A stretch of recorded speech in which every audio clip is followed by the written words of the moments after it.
হাত দেখা জ্যোতিষী কয়, ভাই তোমার তো দেখতেছি কুত্তা রাশি। ও কি না, কুত্তা রাশি না, কি কয় রে, ওই যে মহিষ রাশি নাকি মেষ রাশি, তারপরে তুলা রাশি, কন্যা রাশি, তারপরে আরেকটা কি জাগা, এই সমস্ত আছে। এগুলো বিশ্বাস করা যায় আছে? অসম্ভব, হারাম। হাত দেখে দেখে ভবিষ্যৎবাণী করে। কিছু আবার আছে টিয়া পাখি নিয়ে বসে। কালকে এক তথ্য শুনলাম বানর দিয়েও নাকি ভবিষ্যৎবাণী করে। হায় রে কপাল পোড়া জাতি। আল্লাহ আপনার আমার জন্য তাকদীর দিয়ে দিলেন, আর আপনি আর আমি তাকদীরের বাইরে গিয়া এখন কুফরি কাজের ভিতরে লিপ্ত হয়ে আছি। জায়েজ নাই।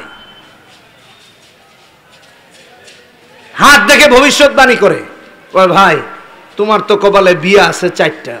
কয় ভাই একটা তো কইরা ফেলাইছে, কয় আরো 3টা করবা। বেচারা টেনশনে আছে যে একটা নিয়ে বিপদে আছি, আর 3টা হইলে তো আমার কবরে যাওয়া ছাড়া উপায় নেই।